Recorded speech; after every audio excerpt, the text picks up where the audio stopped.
Hi everybody, it's Dandruff with your news Cartridge for Thursday, October 13th, 2016. Today begins with the search for Sombra in Overwatch. Players have taken to killing virtual crows in hopes of finding another clue. Blizzard has confirmed there are no Easter eggs in dealing with the crows. Or maybe that's what they want us to think. More crows! Kill more crows, I say! We will not learn something until 1,000,000 crows have been defeated. Valve released information today regarding the sales of the Steam controller, which have hit almost 1 million units sold, with 27,000 people using it daily. If you're one of the people who either did or intended on installing Linux onto your PS3 via other OS, the class action lawsuit has been settled, and if you can prove it, you are entitled to around $55 US. Well, that's swell. And this one is really creepy. The soundtrack for the game Inside was recorded through an actual human skull. What I found really interesting is during the recording, the skull vibrated so much a tooth popped out. The Halloween event for Team Fortress 2 is our first release announcement, and it is now known the same Halloween event from last year will be returning. NBA 2K17 has a patch out today, and you can find the patch notes down below. The Bug Butcher is a 2D side-scroller shooter, and it's making its way to PS4 and Xbox One on October 18th and 19th, respectively. Corpse Party is coming to Nintendo 3DS later this month on October 25th. Through the Woods is coming to PC 2 days after that on October 27th. Tyranny, an RPG coming from developer Obsidian, releases on November 10th. An update to Pokemon Go will now reward trainers for collecting medals by allowing types of that Pokemon to become easier to catch. In other Pokemon news, Scizor, one of my favorite Pokemon, will be coming to Pokken Tournament in arcades. It's my guess that it's only a matter of time before it makes its way to the Wii U version. Definitely coming to Wii U Virtual Console are two games originally from the 3DS, Animal Crossing Wild World and Kirby's Canvas Cut. However, no exact release date or price was given. And Battleborn has its first piece of storyline DLC out today. You can pick it up for $5 if you don't have the season pass. And finally, for teasers, if you can stand logging into Uplay, Beyond Good and Evil is free for a limited time. Today we're talking about mostly VR because Sony just released the PSVR, and Valve clearly has some tricks up their sleeve too. Find out what today on News Cartridge.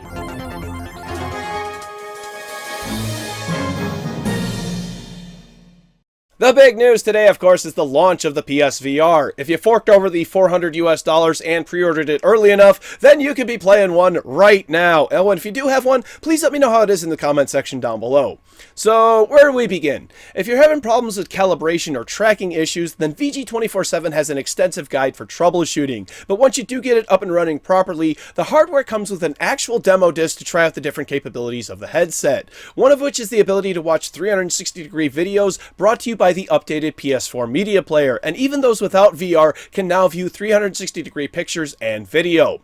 Dualshock has a video on how to properly clean your PSVR to keep it up to the best condition possible, and it's been discovered the PSVR headset not only works with an Xbox One, but with a Wii U as well. You don't get any of the head tracking or any of the benefits really of VR, but you do get a static display, and it is possible, so I guess that's cool. Finally, Sony says that they are indeed selling the PSVR for a profit. Most new hardware these days, in terms of consoles at least, are sold at a loss, and then the loss is made up for in the sales of games. And production lines are being increased to meet the demand, so hopefully everyone gets one by the holiday season.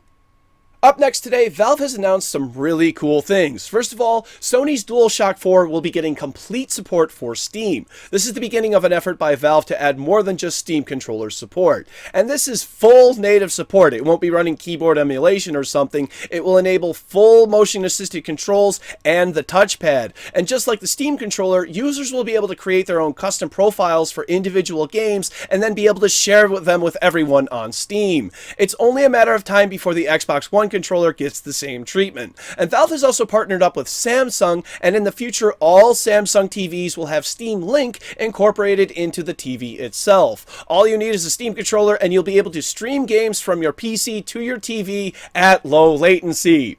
Does this make you want to get a Samsung TV? Let me know in the comment section down below.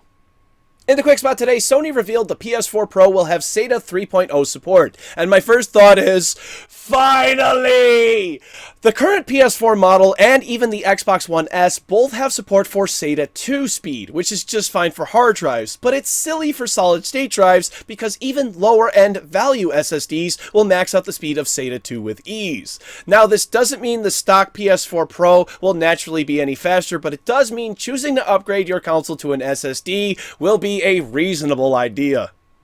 Finally today, Valve also revealed they are working on a prototype controller for the HTC Vive. This is their current iteration, two much smaller devices than the current ones, but strapped to the hands with sensors placed on the back. Most of the familiar features of the controllers can be seen, including the haptic touchpads, buttons, and triggers, and I absolutely love the look of it, and I think the function seems pretty clear to me. Freedom of movement of the hands allows for a much more immersed experience, and while that is cool and everything, it's got the VR community in a bit of an uproar, I do think rightfully so.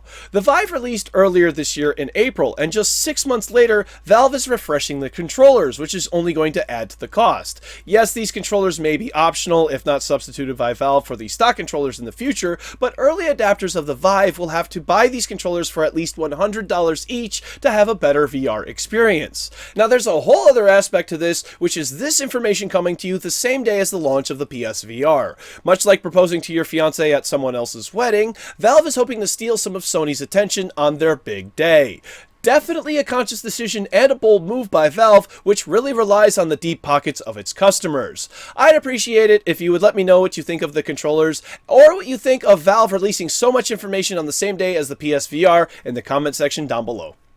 You guessed it, it's time for tomorrow's game releases. For PC, Delicious, Pretty Girls Mahjong Solitaire, Polycrusher, Rubek, Laserbait, Beneath the Cherry Trees, Red Comrades 2 for the Great Justice, The Gleam, VR Escape the Room, Ship It, Stable Orbit, Quell 4D, Feel the Snow, Iron Guard, Farabelle, Manuel Samuel, Kisaragi no Hongyoku, Glow, Poly Ultimate Hacker, Crazy Fun Foot Rock, Tennis Elbow Manager, Capital Ship VR, Boomtown Deluxe, Lost Socks, Naughty Brothers, Think to Die 2, War 7, Ballistic, and Super Puzzle Sisters. For Xbox One, Death God University, and for Nintendo 3DS, Disney Magical World 2. Thank you very much, everybody. This has been News Cartridge. I am Dandruff. I will see you tomorrow, and I will do algebra, I will do trigonometry, and I will even do statistics. But graphing is where I draw the line.